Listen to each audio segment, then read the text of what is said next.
Untuk sahabatku yang tinggal di dunia sebelah, aku menulis dengan napas yang pelan karena yang hendak kuceritakan menyentuh pintu paling rahasia dalam hidupku. Aku menulis seperti mengetuk jendelamu di malam yang tenang, tidak untuk menakutimu, tetapi untuk menunjukkan bagaimana kami menjaga sesuatu yang kalian panggil dengan begitu santai.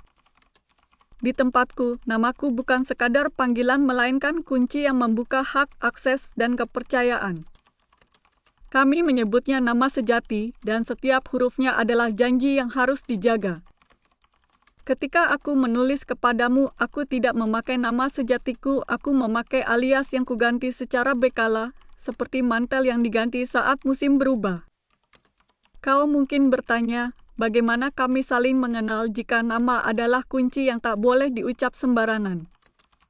Kami punya cara yang lembut namun tegas. Kami saling menyapa dengan alias yang disetujui, lalu kami melakukan salam pengenal yang mirip dengan jabat tangan yang tercatat. Kau bisa membayangkan sebuah salam yang tidak mengundang orang masuk terlalu jauh, namun cukup untuk membuka pintu percakapan dan keramahan. Di kota kami ada lampu kecil di pintu toko. Ia berkedip ketika salam pengenal berhasil dan meredup ketika gagal. Aku suka berdiri di depan toko roti itu melihat cahaya berkedip ketika orang datang, seperti detar jantung kota yang riang. Roti kami manis dengan gula palang, dan nama kami manis dengan tanggung jawab. Pernah ada seorang pendatang yang lupa aturan, ia menyebut nama sejatanya keras-keras di pasar, dan semua lampu padam seketika. Bukan karena kami marah, tetapi karena sistem kami membaca panggilan itu sebagai alarm, dan kota bernafas sebentar untuk mencegah kerusakan. Ia ketakutan, dan seorang penjaga nama menghampirinya dengan nada hangat. Penjaga itu tidak menegur dengan kasar, ia hanya menutup telunjuk di bibir dan memberi kain kecil bertuliskan alias darurat. Di tempatku, lupa adalah bagian dari manusia, dan sistem kami merangkul manusia, bukan melawannya. Kami punya alias darurat yang berlaku singkat, cukup untuk pulang, cukup untuk mencari bantuan, cukup untuk menenangkan hati.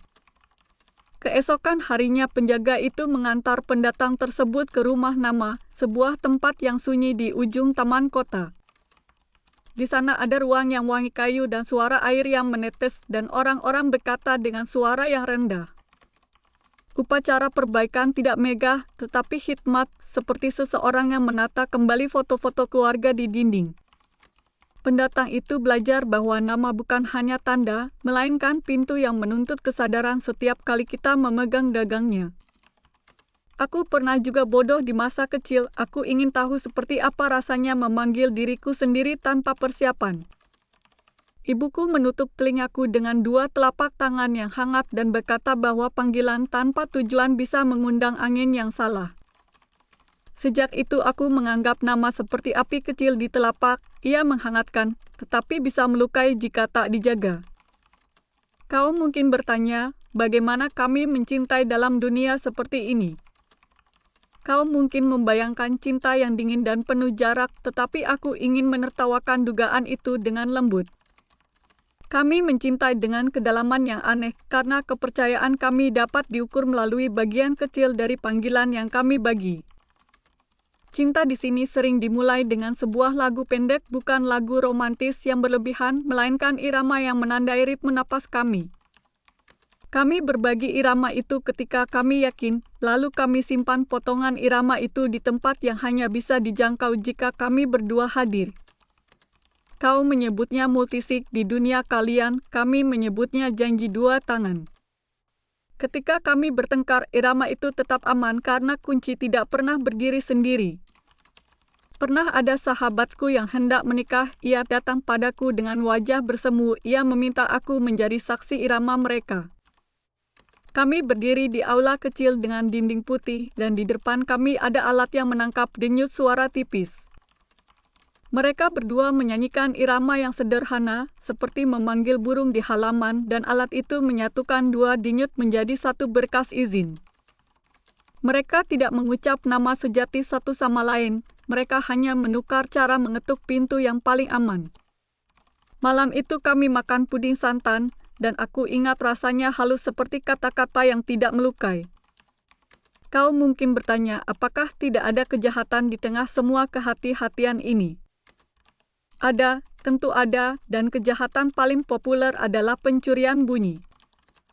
Mereka tidak meniru wajah, mereka meniru cara seseorang memanggil dirinya, mereka meniru ritme, jeda, dan tekanan suara. Orang-orang di sini menyebutnya perampok panggilan, dan mereka bekerja di keramaian memancing seseorang agar lupa, agar refleks, agar menyebut satu potongan nada. Aku pernah melihat seorang ibu yang hampir tergoda, ia hampir menyebut potongan nada ketika panik mencari anaknya di mall. Seorang penjaga nama menyodorkan tali kain warna merah untuk menggantikan panik itu. Ia adalah isyarat visual bahwa bantuan datang tanpa syarat. Ibu itu mengangguk, ia berhasil menahan panggilan yang seharusnya disimpan, lalu sistem memanggil alias darurat milik anaknya. Anak itu ditemukan di depan mesin minuman, ia tersenyum sambil menggenggam koin, dan kota kembali bernafas seperti biasa. Di tempatku, pelajaran paling awal di sekolah adalah literasi panggilan. Anak-anak belajar menyapa dengan alias, belajar memberi hormat pada ruang yang meminta izin, belajar menolak godaan yang memaksa mereka membuka pintu terlalu lebar.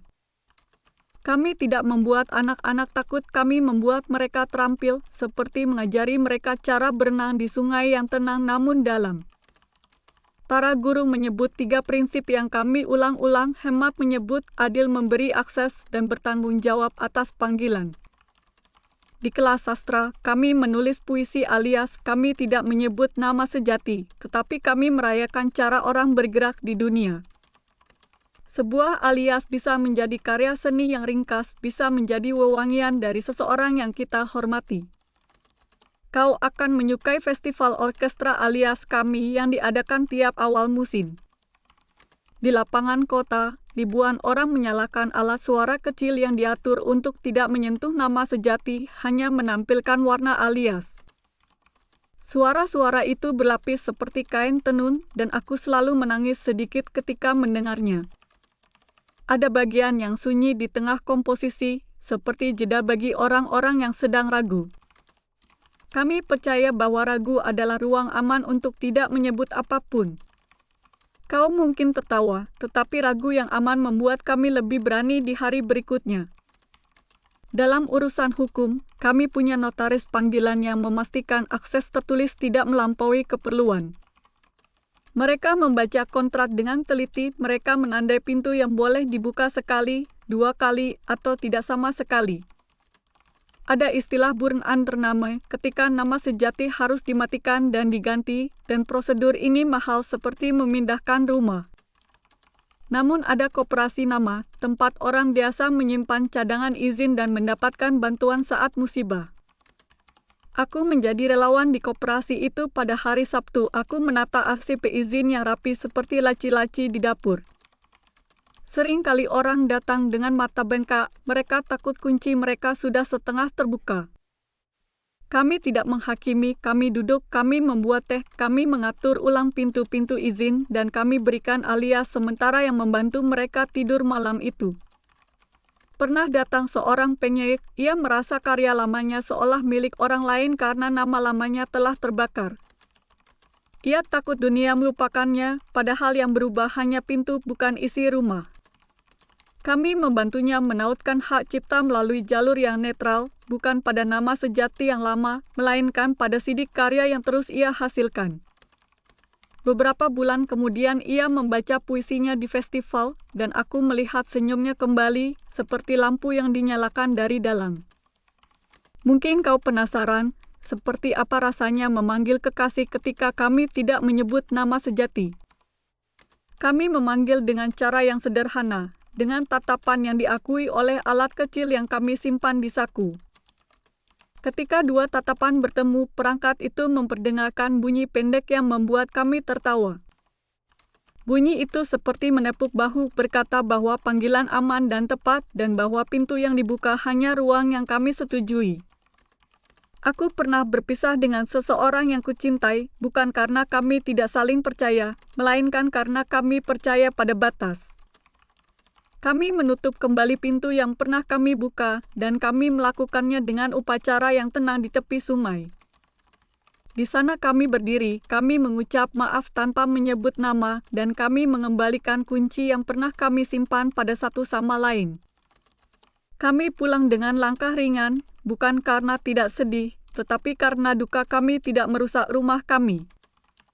Dunia kalian memanggil orang dengan nama pada papan nama, dunia kami memanggil dengan izin yang halus. Kalian menulis nama di kaos, kami menulis alias di hati teman yang dipercaya. Kalian memperkenalkan diri di panggung besar, kami memperkenalkan akses dengan ukuran yang pas. Ada yang berkata bahwa dunia kami tampak repot, tetapi aku menyebutnya latihan sabar agar kasih tidak bocor ke tangan yang salah. Aku tahu ada orang yang menyalahgunakan sistem, seperti orang yang menyalahgunakan payung untuk menyorok mata orang lain. Namun sistem kami dibangun dengan rem yang baik, dan rem terbaik adalah kebiasaan yang diajarkan sejak dini. Setiap pagi kami melihat papan kecil di halte, ia menuliskan tips singkat tentang panggilan yang aman. Tips itu sederhana dan hangat, seperti nasihat dari bibi yang memperhatikanmu tanpa banyak bicara. Di perpustakaan kota, ruang baca dipenuhi buku cerita tentang keluarga yang menjaga panggilan dengan rapi. Anak-anak belajar bahwa memanggil seseorang adalah bentuk masuk ke ruangnya dan bahwa masuk memerlukan sopan. Aku sering menjadi kurator nama untuk kasus-kasus seni, dan tugasku terlihat membosankan, tetapi sebenarnya romantis. Aku menjaga agar panggung tidak menuntut nama sejati dari para seniman, agar karya tidak haus pada kunci yang tidak perlu. Ada sutradara yang mengeluh karena ia ingin keaslian maksimum, lalu aku menawarkan kejujuran yang tidak menguras kunci. Kami setujui alias panggung dengan bukti yang cukup, dan pertunjukan tetap terasa jujur di mata penonton. Jujur itu bukan membuka semuanya, jujur itu membuka yang perlu untuk mengerti. Di kantor pemerintah, kami mengurus izin tanpa menanyakan nama sejati kecuali urgensi hidup. Ini membuat proses lebih panjang sedikit, tetapi juga membuat hidup lebih panjang dalam ketenangan. Kami tidak menganggap lambat sebagai musuh, kami menganggap terburu-buru sebagai celah. Seorang dokter temanku pernah berkata bahwa ia suka sistem ini karena ia lebih fokus pada penyakit daripada pada kunci. Ketika keadaan gawat, ada protokol yang membolehkan penggunaan nama darurat dengan jejak audit yang jelas. Setelah itu ada rapat kecil yang memeriksa apakah pintu yang dibuka sudah sesuai keperluan. Orang-orang tidak dihukum karena tertolong, mereka hanya diajak menutup pintu kembali dengan rapi. Aku sendiri pernah sakit parah dan harus memakai nama darurat untuk mendapatkan obat tepat waktu. Aku merasa takut karena aku merasa telanjang untuk sesaat, namun tangan perawat begitu cekatan dan kata-katanya halus. Setelah aku pulih, kami duduk bersama di ruang kecil, kami meninjau pintu yang sempat terbuka, dan kami bersyukur karena hidup lebih dulu ditolong. Aku belajar bahwa kerentanan bisa aman bila diikat baik-baik. Kau mungkin bertanya, bagaimana kami bekerja di kantor tanpa saling menyerukan nama sejati? Kami memakai papan kecil di meja yang memancarkan alias aktif hari itu, dan dapat dimulai dengan salam singkat yang menyatukan akses ruang dan dokumen. Dokumen dibuka dengan izin bertingkat, dan tidak ada yang tersinggung ketika sebuah pintu menolak untuk terbuka karena kami paham alasannya. Aku suka bagian ketika rekan kerjaku tertawa, karena tawa itu tidak membutuhkan izin tambahan, ia hanya butuh kepercayaan bahwa kami berada di ruangan yang sama. Ada hari-hari saat aku lelah dan aku pulang melewati jembatan sungai.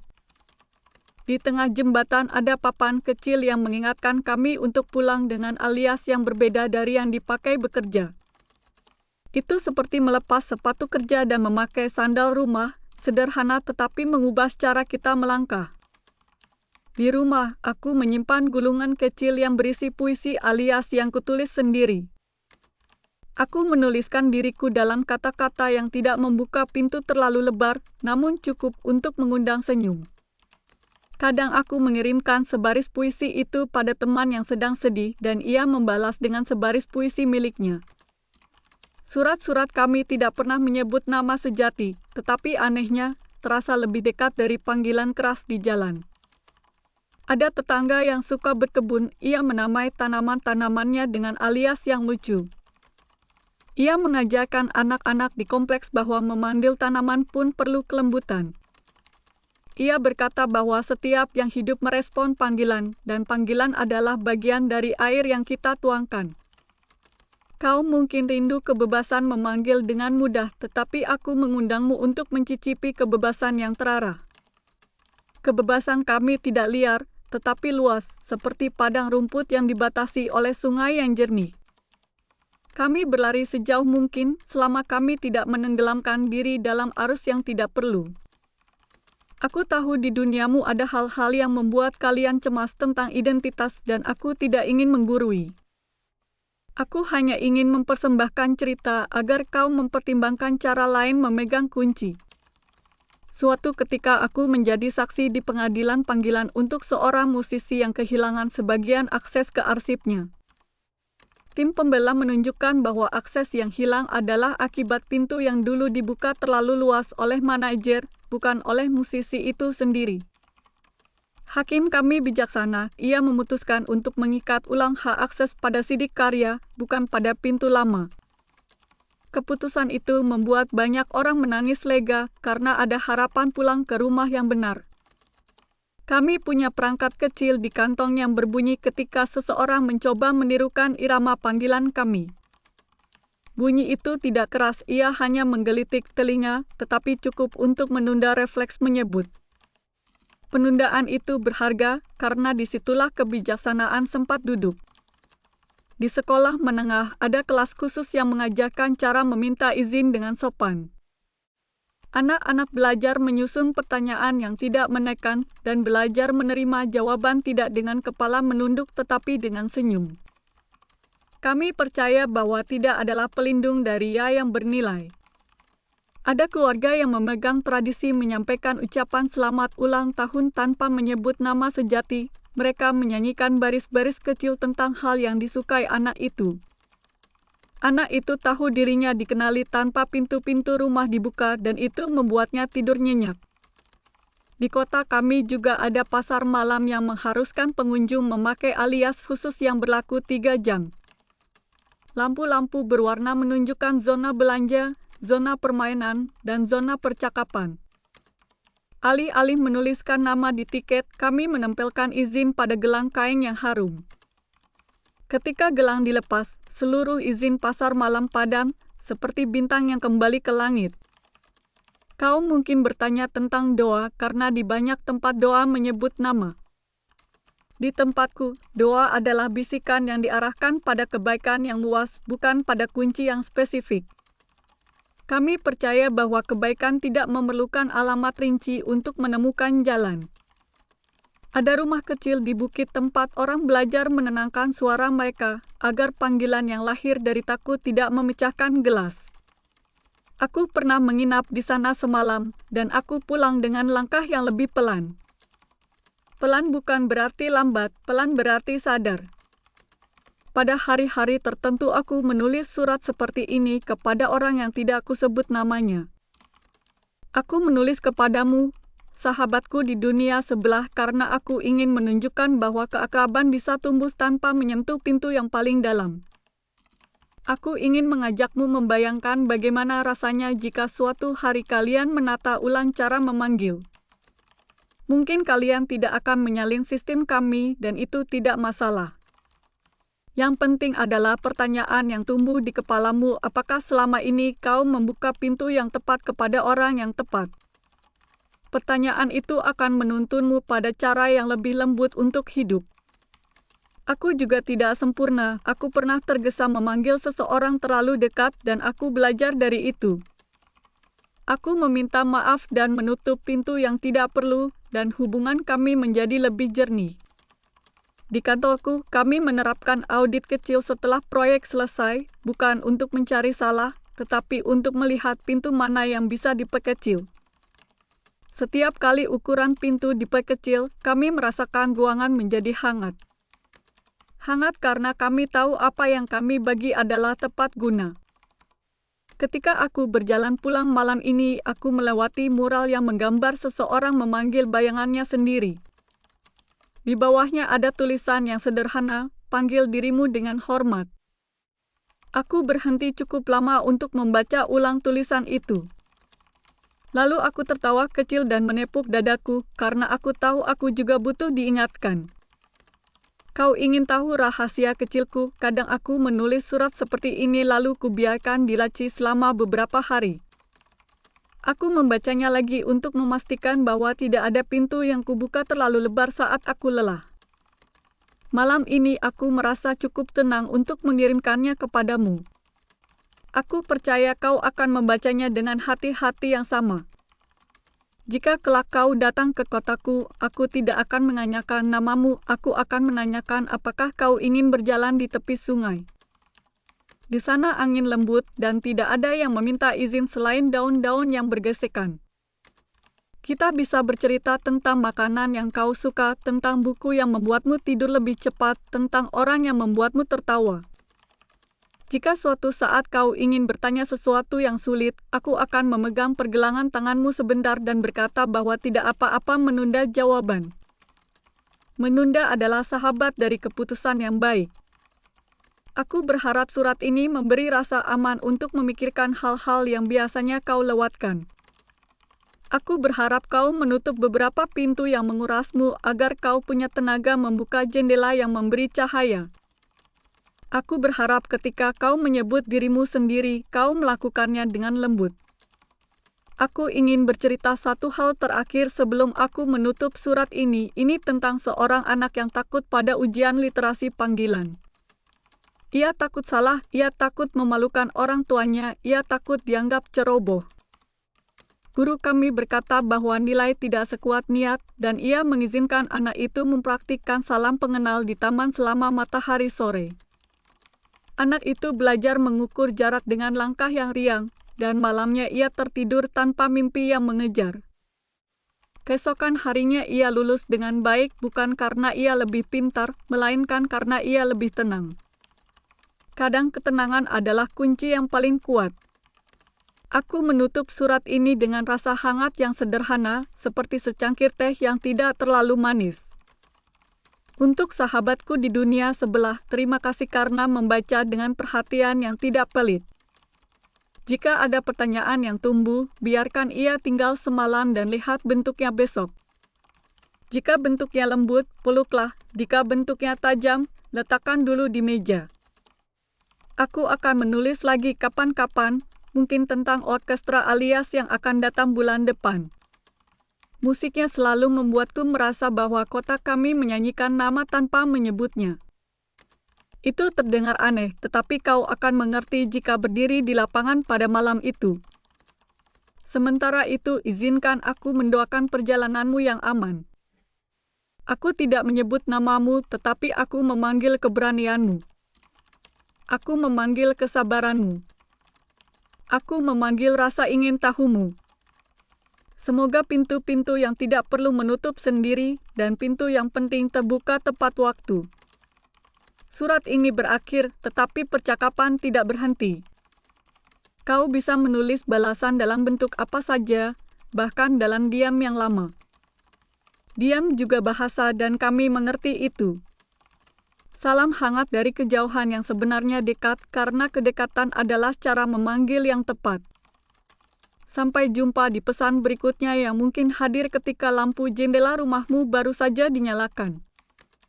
Terima kasih sudah mendengarkan suratku sampai akhir dengan hati yang luas. Jika kau menyukai cerita ini, silakan tekan tombol suka agar lebih banyak teman menemukan jalan ke sini. Jika kau ingin berjumpa lagi, silakan berlangganan kanal dan tinggalkan komentar tentang bagian mana yang paling kau rasakan. Jika kau ingin mendukung karya ini, silakan gunakan kode QR di sudut kanan bawah video atau tautan di deskripsi untuk memberi donasi yang tulus. Di deskripsi juga ada tautan ke karya lain dari seri yang berbeda yang mungkin akan kau nikmati suatu hari nanti. Sampai jumpa lagi sahabatku dan kutunggu kehadiranmu di episode berikutnya yang akan datang lebih cepat daripada yang kau kira.